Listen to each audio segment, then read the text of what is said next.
Okay, everybody, welcome to our 7th webinar already in this Cultivate webinar series. Today, we're going to be talking about technical and digital solutions and how these can support our work in food sharing and saving. I usually do a bit of an intro into the topic. Today, I'm really not an expert on technical and digital solutions. I think we leave it to our experts from Terra Payesa and Food Cloud, but I want to share my excitement about maps with you all. These are 3 maps I found, I really use a lot, and I just wanted to share this with you. This is Mundraub, which is in German, and it's a map where you can find trees and herbs and all kinds of veggies that grow on public spaces, and you can kind of research them and then find them in your neighborhoods. I find it very helpful sometimes and maybe an inspiration for all of you. I put the link there. Then on the upper right hand, we have a map where there's initiatives and it's called the map of tomorrow. So it's initiatives and then also stores for sustainable consumption. And I also use it a lot. So if you ever come to Germany or want to have an inspiration, this is also really cool. And then the downer map is about urban gardening. So it's all urban gardens in Germany are on this map, and you can find them looking if they're more focused on really food production or more on inclusiveness. So I'm really excited about maps and just wanted to share this with you. And if you all also have maps or maybe other solutions you want to share, please after the webinar we can maybe exchange over the follow-up thread. But for now, I want to end this intro and pass it over to Julia from Terra Payesa to share his presentation. So thank you for the opportunity. I'm Giulio Cappadona and I represent Terra Pagesa. And today we're going to talk about some digital solution that we found in our project. But first, I want to give you just a small insight of the situation of the primary sector in Catalonia. So in the last decades, we had like a drastic reduction of the land use for agricultural purpose. As well, this as well there was not actually a generational turnover in the labor force in the primary sector, which that this brings to a reduction in small and medium farms and agribusinesses, um, and with the consequence of accumulation, let's say accumulation of land. So identified these problems from two big actors in this scenario, which are the biggest farmers union. It's called in Catalonia. It's called Unió de Pagesos, and the municipality of Barcelona decided to join efforts and started a participative program with multi-level stakeholders in order to create a solution, which is Terra Pagesa. Here I show you the stakeholder and operational flux map of Terra Pagesa. So basically, Terra Pagesa is a logistic solution that have the aim of give the chance to small and medium farmers to reach sales channels that they wouldn't be able to reach that easily. But for instance, because of lack of time, because of lack of variety of products, and or as well because of lack of volume.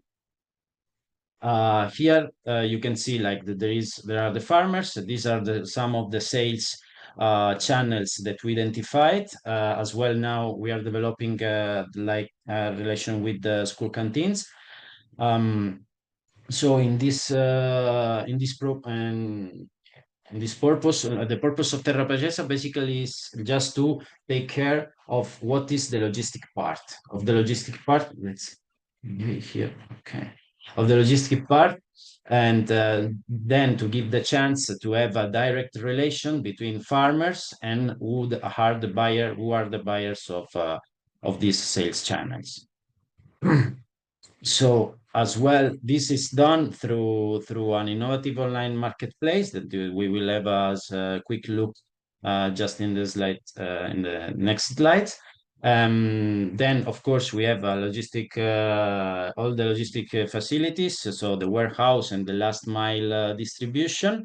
In Terra Pagesa there is a sales team that principal aim, main aim is to increase the demand of product, of local product.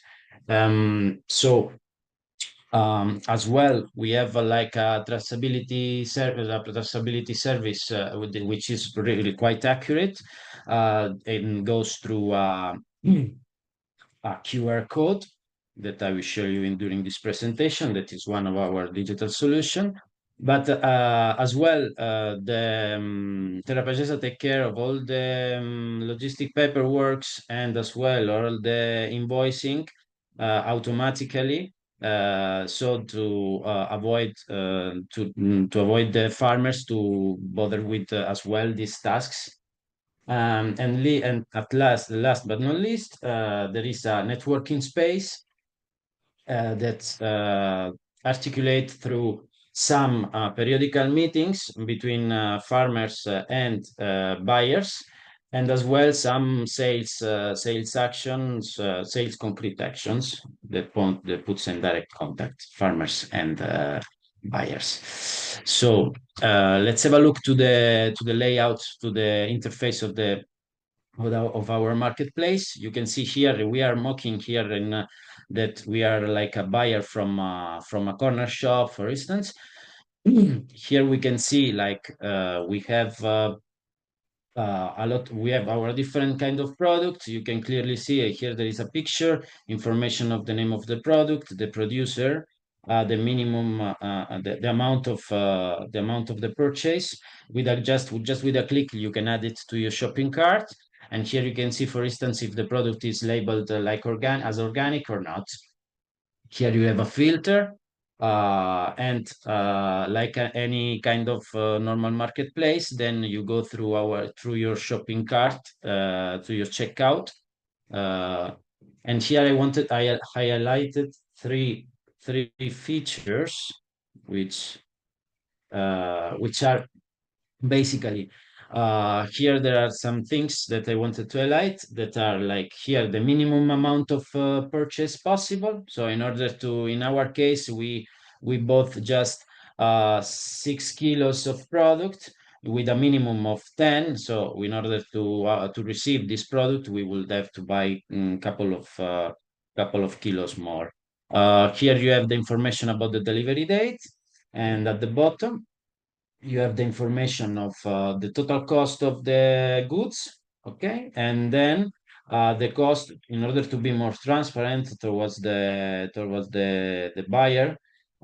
We explain here that the cost of the logistics based on the amount of kilos. All the buyers, they have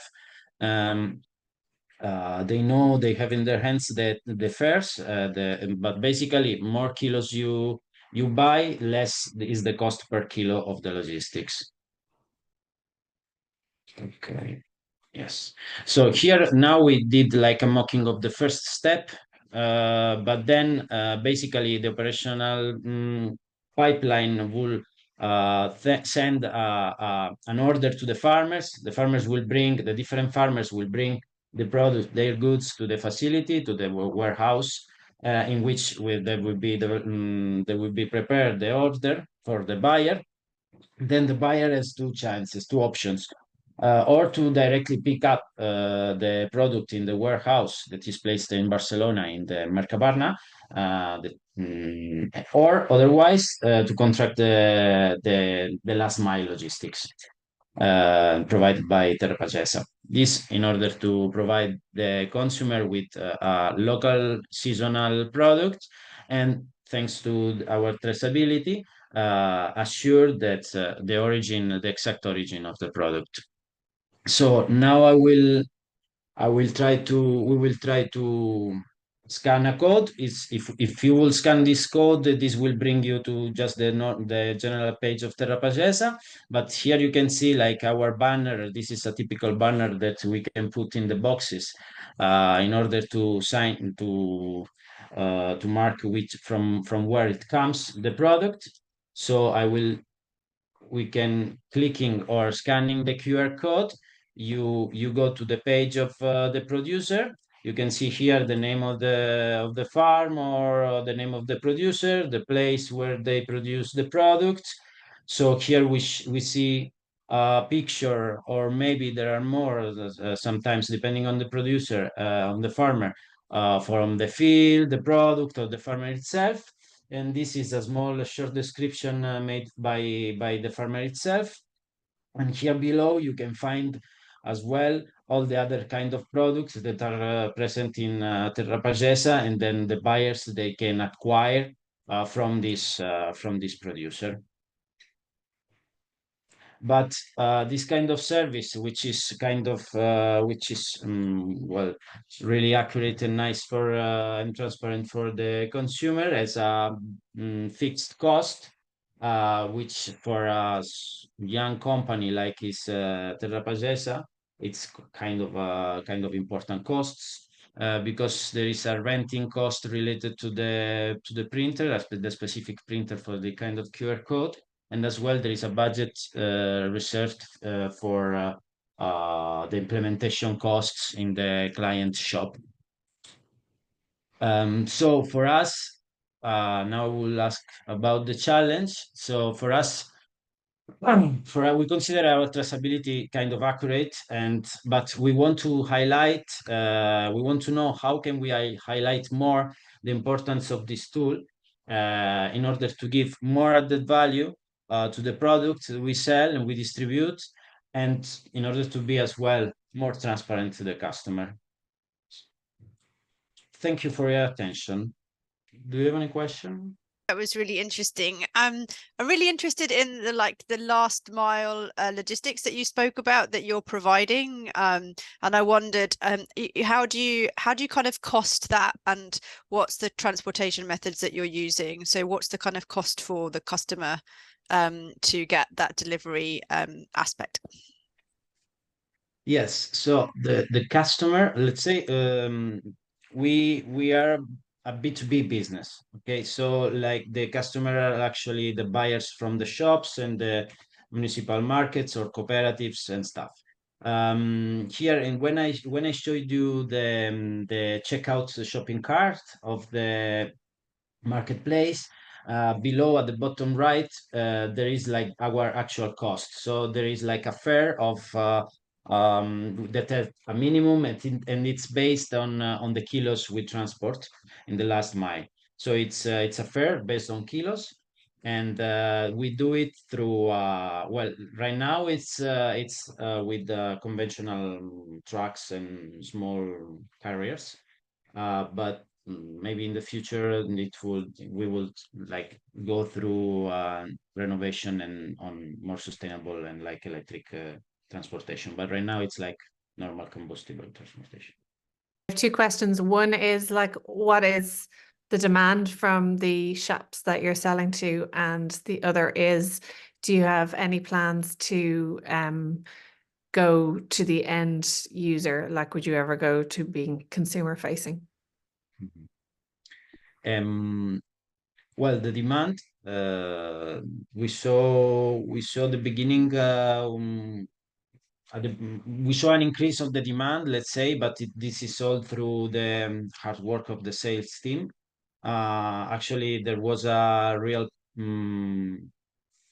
demand, a big demand at the beginning, and but right now we are like increasing towards our economical sustainability, let's say. So right now the project didn't reach it still, and we are on the way. And there is no plan right now for this company and the marketplace and all our solutions to reach the end consumer. We are right now aiming to do it through communication campaign and some marketing campaigns in collaboration with our customers, with the buyers from the shops and stuff. But the magnitude of the investment in order to reach the final user, it's quite, we cannot afford it right now. Thank you, Giulio. I don't see any further hands up. I do have a question though, from your presentation. Maybe I also missed it, but what is the like what does the farmer have to pay to become part of your network or to sell over your network? Like, and does it make sense for them to sell over your network instead of like having their own market shop? Yeah. So the farmers, they actually right now Terra Pagesa is still not like developed exactly as it would, like, because right now it's a foundation, but it will become in the next months a cooperative. So the farmers, they in order to join and to have our services, they can do it from outside the cooperative, but if they do it on a regular basis, the suggestion is to join the cooperative in order to have a reduced price as well. And so actually they pay in order to uh, with some fares based as well on kilos, and that are based by but that are based on the service that we provide. So all the invoicing service, the use of the marketplace, and as well all the kilos that they distribute and they store in our warehouse. So basically, for farmers, there is like less implicate. They dedicate less time in order to reach these kind of channels, sales channels, if they want to, if they join Terra Pagesa. So maybe for them, it's a solution to reach some sales that they wouldn't be able to. Thank you, Giulio. Yes. Then I would You- use this opportunity to pass over to Angela or Brianne. I don't know who of you wants to present. Thanks very much for the opportunity to present at this webinar. Just to introduce my colleague Brianne, who some of you mightn't have met before. She is a project manager and she's working mainly on a project called Food Cloud Academy, which is about creating toolkits for zero waste communities. And she's a great asset to have involved in Cultivate as well, because she's very, very, very organized. So just for a recap, like most of you will know all about Food Cloud already, but just a quick recap for any new people. We were established in 2013. We're a charity and a social enterprise, and we redistribute surplus food. So in 2013, basically, it was co-founded by two young women called Isla Ord and Evan O'Brien, with support from a startup hub in Trinity, actually. So when we were in for the first General Assembly, we saw mention of Food Cloud on the wall, which was great. So in 2015, then we began a partnership with FareShare, who are like our equivalent in the UK, redistributing surplus foods there. We basically started with, so we have a tech platform that connects food businesses directly with people that need it, which is going to be the subject of this webinar. And we started off with a pilot in Tesco in Ireland, then started to roll out nationally. And then in 2015, started to roll out in the UK, again with Tesco and with FareShare, who are equivalent in the UK. 2018, we joined the European Federation of Food Banks. In 2021, we kind of upgraded and relaunched our platform, described as Foodiverse then. We launched in Central Europe in 2022. And this year we have launched in Kenya with support from Irish Aid and with our partners, the Global Food Banking Network, and a local food bank in Kenya called Food Bank Kenya, who made their first donation through Foodiverse last week and have already onboarded a second food donor. So that's really exciting. And we are also working in Indonesia, where the challenge is slightly different, because while in Kenya we're dealing mainly with farmers, in Indonesia we will be dealing mainly with kind of hospitality and catering outfits to redistribute that surplus food there. So different challenges in different countries. So up until now, last week, we reached the milestone of having redistributed 250 million meals. We have over 5,700 branches donating. And in Ireland, we have around 650 charity and community groups supported with the food. And then just lastly, to the impact of carbon emissions avoided, we should say disclaimer or a caveat that we are always working on our impact reporting. So it's more than 300,000 tons of CO2 equivalent avoided. But another technical solution, I guess, that we're working on at the moment is our carbon calculator, which we launched earlier in the year. But that just basically means that our impact reporting is much better because the carbon footprint of each type of food that we report is much more specific rather than taking a flat factor. And also we take into account the emissions associated with our activities as well.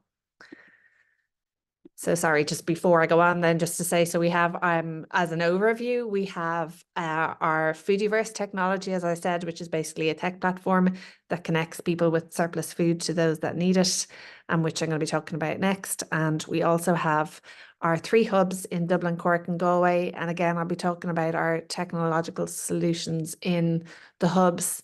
And then we also do some gleaning, although obviously not on the same scale as in Barcelona.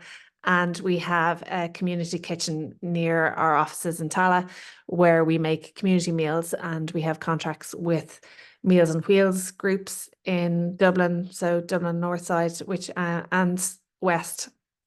So do you guys know what Meals on Wheels are? They're like meals delivered to the elderly. So what we're trying to do is incorporate surplus food into those meals and offer a more sustainable delivery of those meals. And then we also do events, public facing events and corporate events through this little food truck. So that's us in a nutshell. And then I'll move on to the nuts and bolts of this presentation. So that is just a screenshot of our our app called Foodiverse. And it's basically, as I said, it connects businesses with food that is surplus with community and volunteer groups that need it. It is mainly retailers that we deal with. So we have all of the major retailers in Ireland, Tesco, Aldi, Dunnes Stores and Lidl. And we also work with retailers and food businesses in the UK. So you can see there Nando's, Booker and KFC, and we also deal with Waitrose as well as Tesco in the UK. And how it works basically is the donor, so the supermarket or the restaurant, uploads estimates of its food at the end of the day to Foodiverse for a designated collection window. And then a local convenient to collect from charity or community group receives a notification about the available food and the collection window. And then the community group or one of its volunteers picks up the food at the branch at the time that's been scheduled. And then the food is used in the community. So we have all different sorts of community groups using the service, from food pantries. So, you know, people that are distributing food directly to the public, or schools, after school services, creches, drug addiction centres. So there's a wide variety of community and voluntary groups that use Foodiverse. And that's just a look at the type of reporting that we can provide then to the donor, but also to the community group. So each quarter we share with our donors their impact in terms of kilograms donated, meals equivalent. So we do a calculation to say how many meals that food is, which I think is around 480 grams for a meal. I need to check that, I could be wrong. How much CO2 equivalent has been saved or avoided, how many charities have been engaged with by that food donor, and the number of engaged or active donors. So that's just another slide on performance indicators. So it gives them an idea of where, you know, where the trend is at. Is the volume of donations up or down, and the quality of the food offered? And then we have a good feedback system in place to report any issues or complaints. So the benefits for using Foodiverse for food donors, so restaurants and other food businesses, are that it helps protect their brand. So it's like a high quality product. The food isn't being described as waste. It's always been described as surplus. And we're making sure that we're not suggesting that because the food is being donated that it is of poor quality. It is always good quality surplus food that's being redistributed. There is a cost reduction in terms of reduced waste collection fees. We give simple, robust tracking, so we're able to give impact reporting and tracking, so it's really easy to see how much food has been redistributed. It supports their ESG agenda, so it's an advantage, I suppose, that we, and I suppose all of us, are doing the same thing, that we are tackling food waste and food insecurity to fight climate change, but also to fight poverty. So we're supporting their agenda in environmental and social terms, and also CSR, so corporate social responsibility objectives. It is a really good way of engaging with employees. So like we provide training to, I suppose, Foodiverse heroes in the stores, and they in turn would provide training for the staff. That's really important to share with the staff in the food businesses the impact of what they're doing when they are registering each evening how much surplus there is left over, and the impact that that's going to have for the charity that receives the food. And then it's a really positive public relations story for our food businesses. And we do a lot of work on press releases to get the message out that they are working with us and using Foodiverse. In terms of the food banks, again, you have the same thing, the reputation security. They know, you know, they're able to show that the food that's donated is being used by them for their end users and not being sold on or anything like that. There is good traceability on what donations are coming in, so that's important from a food safety perspective. There are reduced transportation costs where a volunteer can be engaged to collect the food from a local retailer rather than having to collect it from a centralized hub. There's reduced administration time because of the features of Foodiverse, easy reporting, and then reliable accounting around that as well. And then, so for the charities, they are getting free food essentially, that apart from any cost that there is associated with collecting it. And then the idea is that they would use the budget that they would otherwise spend on food to spend it on their core services and their other costs. There is traceability and trust there. There's a centralized communications mechanism. It's easier to administer and it's good for reporting. So they'll have all the exact details of the food that's been donated to them, which is easier for reporting to their funders or donors in turn. And it is more efficient. So you know, because the system works, they end up getting more food and it's reliable for accounting. So I won't go into too much detail on this, but basically this is just to show, like, we're always continuously trying to improve Foodiverse. So we've recently done some updates to our charity and donor dashboards, so you can see that they just look more visually engaging than they did before, with some nice positive messaging there to reinforce the work that they're doing. And then just moving on to the technology that we use in the hubs,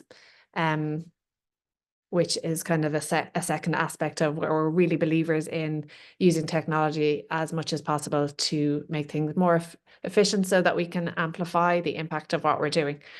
So, and I guess some of these things might be reasonably basic for if you are already a large food retailer or distributor, for example, but they're important innovations for us. So we use Salesforce, so the customer relations management technology across our business.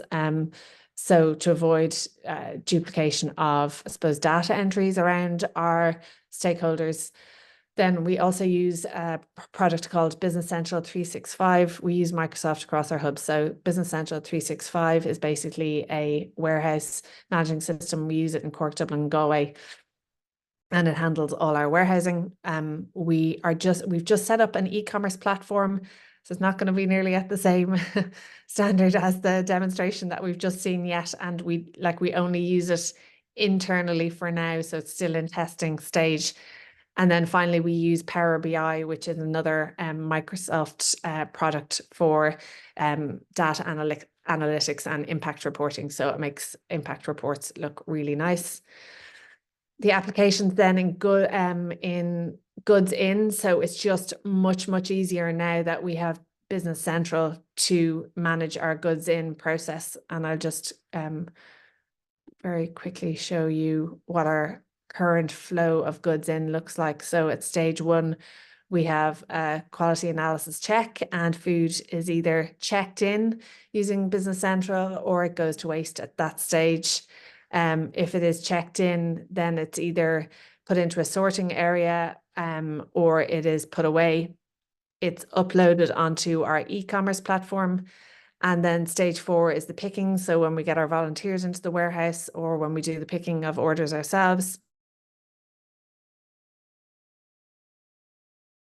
where it will either go to be redistributed to charities who can either collect from our hubs, or it's delivered to them, or it's used. So we were finding that we could not always redistribute all the food that we were getting, and some of it was going to waste.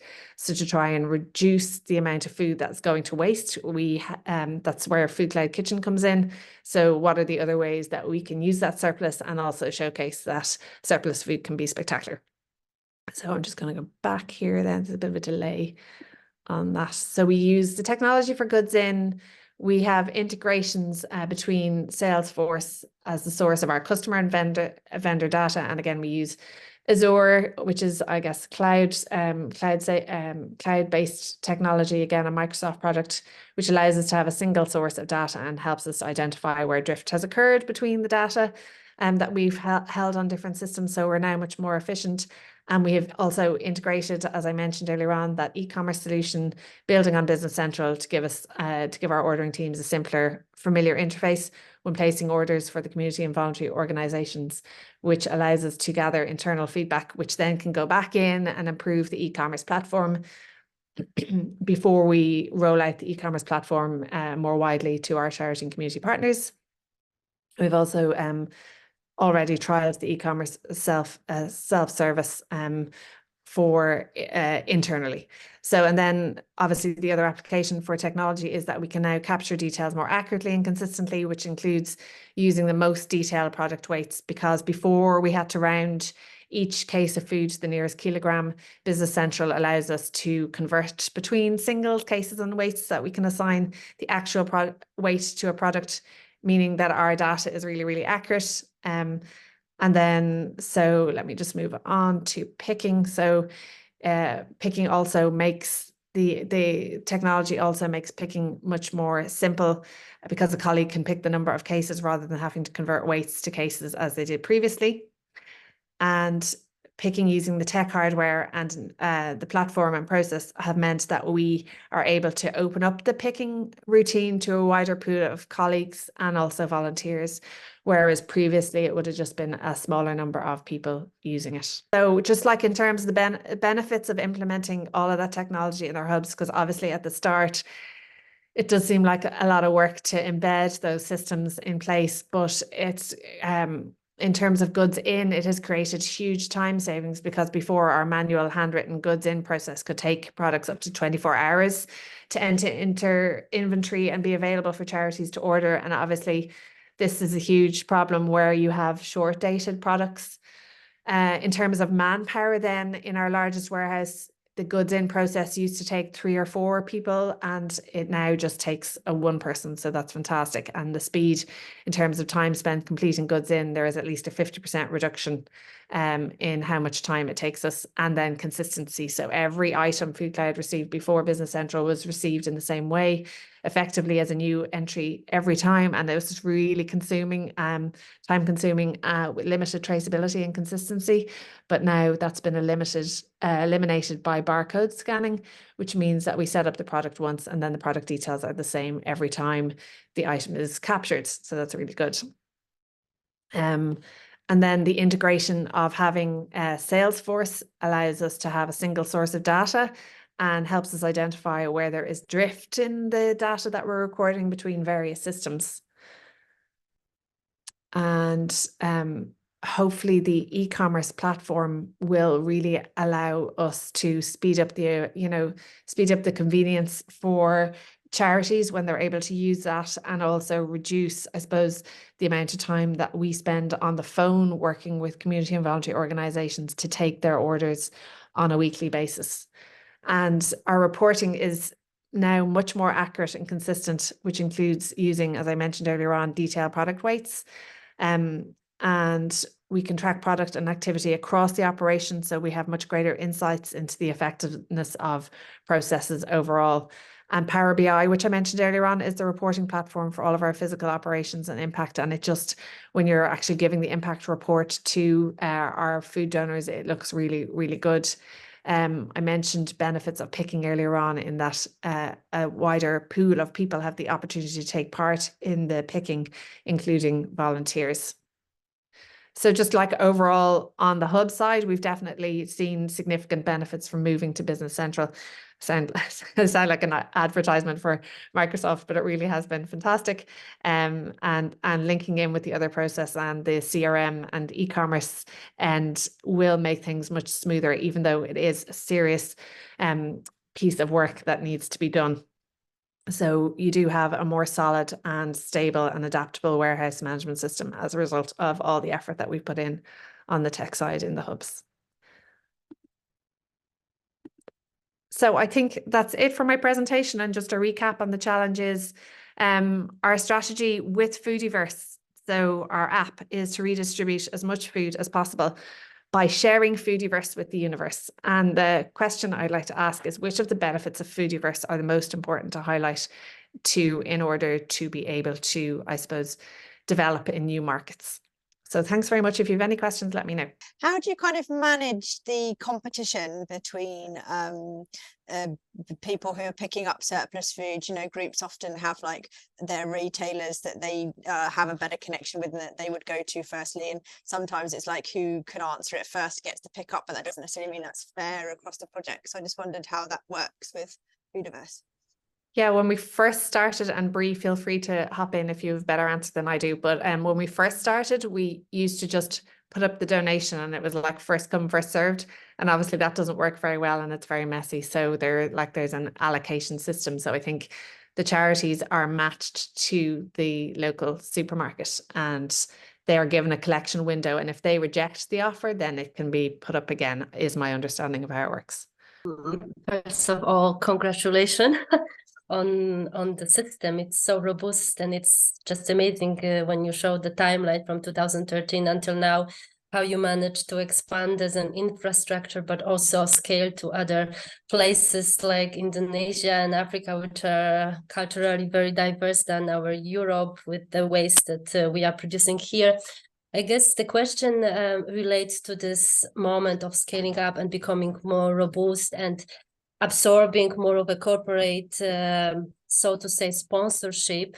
And, you know, also considering the fact that the surplus can be unhealthy, high in salt, sugar, and all that.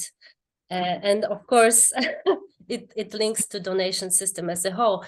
So I was wondering, how do you ensure whether you have some sort of insurance mechanism embedded with those technologies as well, that kind of checks on the nutritional quality of those products, and you know, considers the fact that not all food is healthy and good for an empty stomach? That's such a good question, and one that I think about an awful lot. But so there's two things on that. Like, one is, yeah, we get a lot of surplus product that some people wouldn't consider healthy. And you're like, what's the point in redistributing it? So we get a lot of soft drinks and we get a lot of sweets.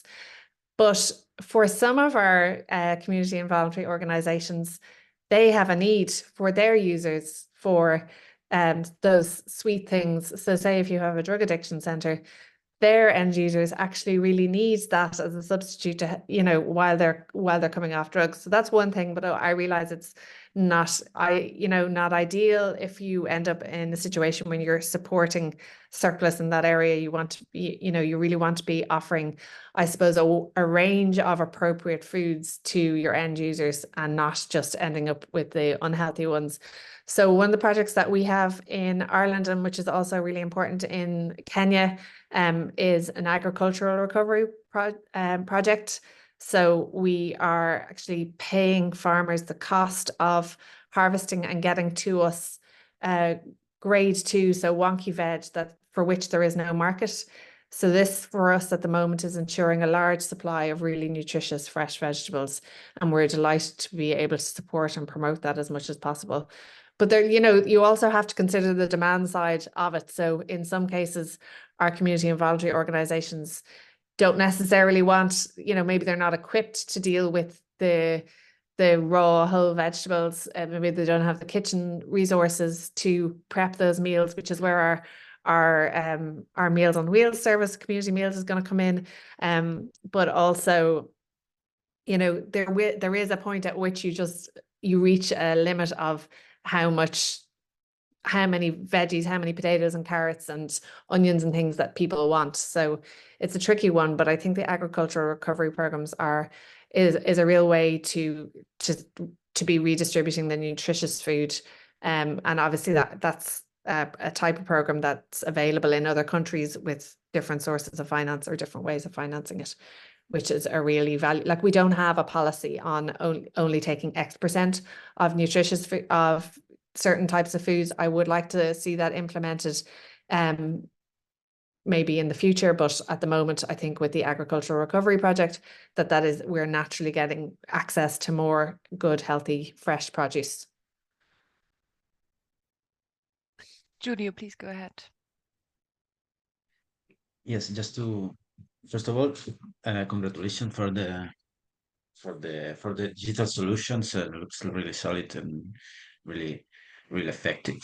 And just to follow up with this question, I will ask if you have this data, like amount, like the percentage, more or less, the percentage of fresh food that you're redistributing, sorry, and as well, like now you talked about like a project of agriculture. Can you explain a bit more, sorry, about the last part of this project that you were talking about? Thank you.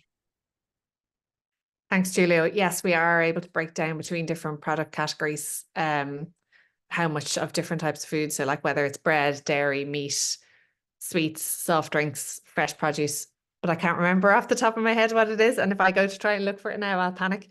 But I can share that with you later. And the other part of it was, so the agricultural recovery project, very briefly, if I have time, Joanna, we started with a pilot in 2021 and we were given €60,000 by the Department of Agriculture.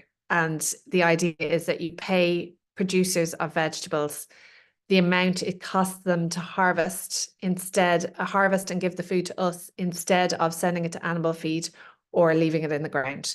And then we can get that to community and voluntary groups. And then that project was quite a success. Tesco also supported us on it, actually. And then, so we applied for the funding again, and this year we got 180,000. We had a target of 60,000 tons of fresh produce to redistribute by the end of the year, which we are going to reach. And then we have a number of other deliverables associated with the project, as in like figuring out how to keep doing it into the future without always having to apply for a grant every year. And, you know, how many farmers are supported and how many community and voluntary groups. And then, so we also have to be cognizant that our charity and voluntary organizations actually want to be able to use the produce that they get. And that, of course, we're not interfering with the market at all. But while we're providing recommendations for how that surplus can be prevented in the first instance, just in accordance with the food waste hierarchy, or how it can be, I guess, fairest to supporting a sustainable food system. I hope that answers the question. But happy to share the findings on that as well. We have a report that's just finished, so we can share that with you. Thank you, Angela. I think, yeah, we're all going to be very interested in all these reports to share them afterwards. Yeah, we do have some more 10 minutes, so I would go ahead and ask another question, if that's okay, because I was wondering, so when listening to your presentation, it's so, like, the system is so solid, like we all said, I guess, and so advanced. And I was wondering also, maybe for the FSIs who are here, who may have not had the chance to develop something like a technical solution like that, what were your first steps? Or could you like give us a bit of an intro into like how to start this journey? First of all, they shouldn't develop their own technological solution. They should come to us. We can share it because it's so much work. So like we have a very large tech team. Bree, do we have 20 people on the tech team? And we invest an awful lot in it, but like our tech team would say, we're not investing enough to be able to keep up with the demand for, I suppose, individualized features from different food businesses. So each time we take on board a new food partner, sometimes they want to have it specific to them, which is very challenging. But like it is really robust, and we're on the third iteration of the technology now, but it still obviously does still have glitches, and that needs to be constantly monitored and fixed.